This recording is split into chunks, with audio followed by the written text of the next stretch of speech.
अस्सलाम वालेकुम। आज का टॉपिक हमारे पास है chapter number 7 and example number 7.7। Chapter name है हमारे पास है testing of hypothesis in FA part 2 statistics. FA part 2 statistics में एग्जांपल 7.7 हमारे पास है to see the effect of a certain sleeping pills on male and females.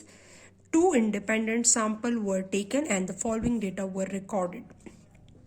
हमने check करना है स्लीपिंग पिल्स का इफेक्ट जो है on male and on female. हमने 2 इंडिपेंडेंट सैंपल लिए हैं। हमारे पास 1 सैंपल है male, 1 sample is for female. The sample size is N1 equal to 36 and 2 equal to 64। Sample mean हमारे पास है जो हमने 36 ऑब्जर्वेशन 36 मेल्स जो हमारे पास हैं उनका जो हमने डेटा लिया है उसका जो सैंपल मीन हमारे पास आया है वो 8.75 आया है। ये ऑलरेडी कैलकुलेटेड है, ऑलरेडी आपको डेटा में ये क्वेश्चन में ये इंफॉर्मेशन गिवन है। And sample mean for female x2 bar is 7.25 and the sample variance for male is sigma 1 square is 9 and the sample variance for female sigma 2 square is equal to 4।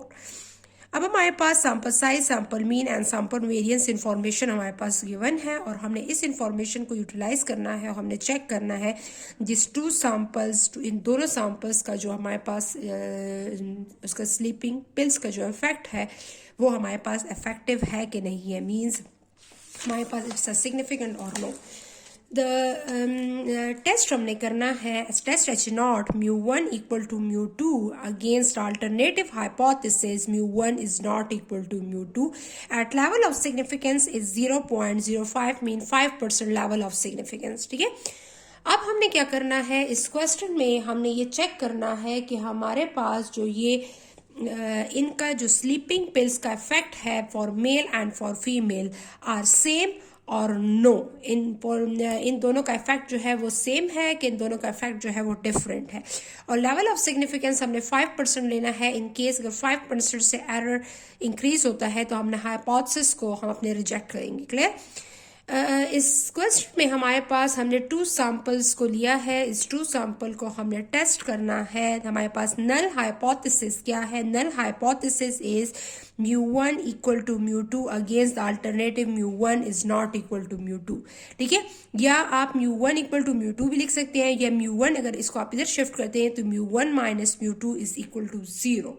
ठीक है, तो μ1 और μ2 का जो difference है वो हमारे पास क्या है? 0 है। ठीक है, दिस इज द नल। यहाँ पर आपने मस्ट हेडिंग देनी है नल एंड अल्टरनेटिव हाइपोथेसिस। ठीक है, नल अल्टरनेटिव हाइपोथेसिस को आपने डिफाइन कर लिया है। अब हमारे पास नेक्स्ट हमारे पास लेवल ऑफ सिग्निफिकेंस या सिग्निफिकेंस लेवल आपने हेडिंग देनी है एंड नेक्स्ट आपने डिफाइन करना है अल्फा इक्वल टू 0.05। ठीक है, नेक्स्ट हमारे पास थर्ड हमारे पास जो है वो हमारे पास है टेस्ट स्टैटिस्टिक्स। टेस्ट स्टैटिस्टिक्स हमने कौन सा यूज करना है? हमने हमारे यहाँ पर जेड स्टैटिस्टिक्स यूज करना है। क्यों हमने जेड स्टैटिस्टिक्स यूज करना है? इसलिए कि क्वेश्चन अगर आप देखें तो क्वेश्चन में हमें क्या गिवन है? हमें पॉपुलेशन वेरिएंस गिवन है। ठीक है, तो पॉपुलेशन वेरिएंस अगर गिवन हो तो sample size less than 30 greater than 30 what ever the sample size हमने we use the Z distribution because the sample population variance is given, that's why we use the Z distribution। Clear? So Z distribution is x1 bar minus x2 bar minus mu1 minus mu2 and under root sigma 1 square divided by n1 plus sigma 2 square divided by n2। अगर हमारे पास population variance known है, sigma की value known है या sigma की value हम calculate करेंगे, तो अगर पॉपुलेशन वेरिएंस की बात हो रही है क्वेश्चन में तो इस सिचुएशन में भी यूज जेड डिस्ट्रीब्यूशन। क्लियर? तो जेड डिस्ट्रीब्यूशन हम यूज करेंगे। इसके बाद जो नेक्स्ट स्टेप होगा हमारे पास वो क्या होगा? वो कैलकुलेशन होगा। आपने इसमें वैल्यूज पुट करनी है x bar and mu and sigma की और हमने जेड को कैलकुलेट करना है। ठीक है, तो x1 बार की वैल्यू जो है वो क्वेश्चन में गिवन है। x1 bar is 8.75 and x2 bar is 7.25। Clear? तो x1 bar 8.75 minus 7.25. What is the value of mu1 minus mu2? mu1 minus mu2 is equal to 0. ठीक है, तो mu1 minus mu2 is equal to 0. What is the sigma 1? Sigma 1 square is 9 and sigma 2 square is 4. That is given in the question. And what is n1? 36 and n2 is 64. That is also given in the question. ठीक है, अब हम इन दोनों का subtract किया है, फिर हमने 9/36 4/64 को डिवाइड किया है एंड देन उसको ऐड करके अंडर रूट लिया है. The answer is 0.559 and 1.5 is divided by 0.559 is equal to 2.683. ठीक है, 2.683 ये हमारे पास z की वैल्यू आई है. अब हमने क्या करना है, this is the two tail test because the null hypothesis mu1 equal to mu2 और mu1 minus mu2 equal to 0. Alternative hypothesis अगर नॉट इक्वल यहाँ पर आ रहा है, it's mean this is the two tail test. अगर greater than या less than आता है फिर हमारे पास ये टू टेल टेस्ट नहीं होगा, फिर वन टेल टेस्ट होगा. क्रिटिकल रीजन जो है ओनली वन टेल में लाई करेगा. ठीक है, तो mu1 is not equal to mu2.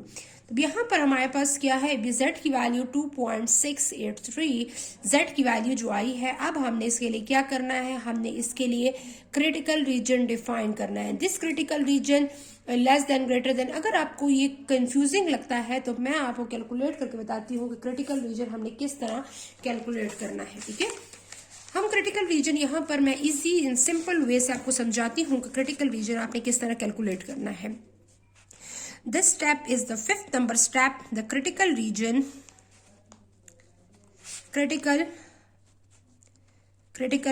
ठीक है, the critical region for two tail test अगर alternative hypothesis not equal है तो critical region इसके लिए किस तरह हम कैलकुलेट करेंगे. Absolute z is greater than z alpha by 2. This is the critical region for two tail test. इसका ग्राफ जो बनेगा वो इस तरह बनेगा. ठीक है, अब यहाँ पर जो हमारे पास क्रिटिकल रीजन है वो हमारे पास दो साइड्स पे लाई कर रहा है, minus Z alpha by 2 and plus Z alpha by 2. This is the critical reason alpha by 2. This is the alpha by 2. What is this region? This is the rejection region. This is the rejection region. This is that region which we reject our null hypothesis, and in this region we accept our null hypothesis. In this region we accept our null hypothesis. Clear? So हमने क्या करना है, यहाँ पर हमने z is greater than z alpha by 2. तो ये हमने यहाँ पर इसलिए एब्सोल्यूट लिया है कि यहाँ पर z अल्फा बाय 2 और माइनस z अल्फा बाय 2 इसकी वैल्यू हमारे पास सेम होगी. इसकी वैल्यू हमारे पास इसलिए सेम होगी कि यहाँ पर जो minus z alpha by 2 plus z alpha by 2 जो वैल्यू है, इसलिए कि ये हमारे पास क्या है, सिमेट्रिक है. ठीक है, तो 0 से माइनस इन्फिनिटी एंड 0 से प्लस इन्फिनिटी ये एरिया जो हमारे पास है वो ये वाला एरिया और ये वाला एरिया ये 0.5 एंड 0.5. तो 0 से माइनस इन्फिनिटी 0 से प्लस इन्फिनिटी ये हमारे पास क्या है, ये 0.5 है और total area under the curve is equal to 1. So हमारे पास यहाँ पर 0 से अब ये हमारे पास जो ये वाली वैल्यू होगी टेबल में और ये वाली वैल्यू होगी, ये टेबल हमारे पास क्या है, ये सिमेट्रिक है. ठीक है, तो सिमेट्रिक के केस में हमारे पास जो माइनस जेड अल्फा बाय 2 होगी और जेड अल्फा बाय 2 होगी, ये वैल्यू जो होगी ये हमारे पास जेड अल्फा बाय 2 की वैल्यू सेम होगी. तो इसलिए हमने यहाँ पर क्या लिया है, यहाँ पर हमने absolute Z is greater than Z alpha by 2 लिया है. ठीक है, तो यही वैल्यू और यही वैल्यू अगर हमारे पास हुई तो मीन्स इससे ग्रेटर वैल्यू आई या इससे लेस वैल्यू आई तो ये हमारे पास क्या होगा, हमारे पास हाइपोथेसिस जो होगा रिजेक्ट हुआ. आप इस तरह भी लिख सकती हैं और अलग अलग भी लिख सकती हैं, लेकिन इस तरह ज्यादा आसान है आपके लिए, इजी होगा. Absolute z is greater than z alpha by 2. Absolute हम सिर्फ ओनली अल्टरनेटिव हाइपोथेसिस जब नॉट इक्वल होगा, मीन टू टेल होगा, तब हमने एब्सोल्यूट लेना है. अदरवाइज अगर आपके पास अल्टरनेटिव हाइपोथेसिस ग्रेटर है तो z is greater than z alpha by 2. अगर अल्टरनेटिव हाइपोथेसिस लेस है तो less z is less than minus z alpha. ठीक है, तो सिचुएशन में हम z अल्फा लेते हैं और माइनस और ग्रेटर और लेस का साइन हम उसके अकॉर्डिंग लेते हैं. अब यहाँ पर एब्सोल्यूट z, हमारे पास z की वैल्यू जो हम कंप्यूटेशन में करते हैं वो वैल्यू हमारे पास यहाँ पे है, ठीक है। z की वैल्यू 2.683, z की वैल्यू 2.683, ये वैल्यू हमारे पास, अगर ये वैल्यू इससे z अल्फा बाई 2 से ग्रेटर आ गई तो ये हमारे पास क्या होगा, इस सिचुएशन में ये वाली वैल्यू जो होगी कौन सी वैल्यू रीजन में लाई करेगी, ये क्रिटिकल रीजन में लाई करेगी, मेन रिजेक्शन रीजन में लाई करेगी। तो इस सिचुएशन में हम क्या करेंगे, रिजेक्ट करेंगे नल हाइपोथेसिस, नल स्टेटमेंट को हम क्या करेंगे, रिजेक्ट करेंगे, ठीक है। तो यहाँ पर हमारे पास अब z अल्फा बाई 2 की वैल्यू जो है वो हम किस तरह फाइंड करेंगे, आप बताती हूँ कि z हमारे पास यहाँ पर 0.05 एंड डिवाइडेड बाय 2, ये वाली वैल्यू अब मैं आपको फाइंड करके बताऊंगी किस तरह हम फाइंड करते हैं, ठीक है। अब यहाँ पर हमारे पास इसको आप रफ वर्क साइड एक्स्ट्रा उसमें भी कर सकते हैं। 0.5 से हमने पहले क्या करना है, 0.05 divided by 2, mean alpha by 2 को आपने 0.5 सब्ट्रैक्ट करना है, इसलिए कि ये हमारे पास ये कर्व जो है ये क्या है, सिमेट्रिक है, ठीक है।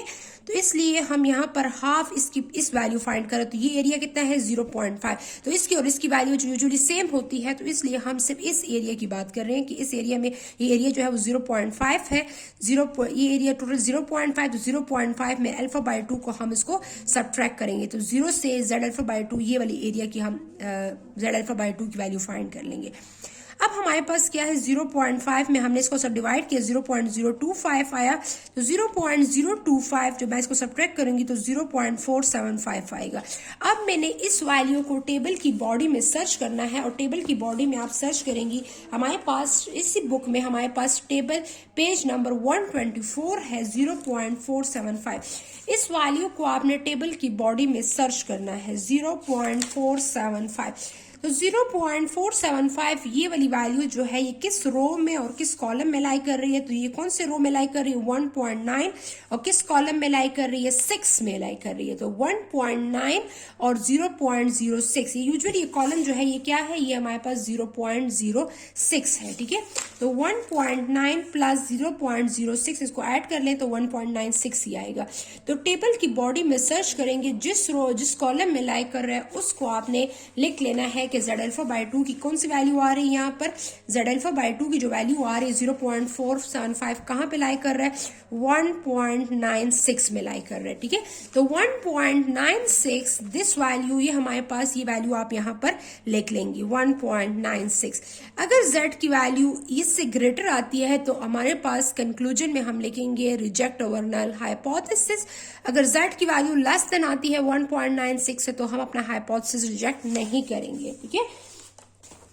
तो हमारे पास यहाँ पर अगर यहाँ पर जो है ये थोड़ा सा कंफ्यूजन, अगर आपको कंफ्यूजिंग लगता है तो आप इस तरह आसानी से इस तरह रफ वर्क में भी इसको कर सकती हैं। अब हमारे पास z की वैल्यू क्या है, 2.683, तो 2.683 इज ग्रेटर देन 1.96, यस। तो हम अपने कंक्लूजन में लिखेंगे, conclusion as z equal to 2.683 fall in the rejection region, इसलिए कि यहाँ की वैल्यू जो है वो क्या है 1.96 और यहाँ की वैल्यू -1.96। तो 2 is greater than 1.96. It means 2 is lie in this region. In this region, we reject our null hypothesis. So Z fall in the rejection region. Therefore, we reject H0 and conclude that the effect of sleeping pills on male and female is different. हमने क्या किया? हमने null hypothesis को reject किया. Alternative hypothesis mean the sleeping pills of male and female. उन दोनों का effect जो है वो हमारे पास क्या है? Different है, ठीक है? तो हमारे पास अल्टरनेटिव हाइपोथेसिस जो है वो हमारे पास एक्सेप्ट हो गया, ठीक है।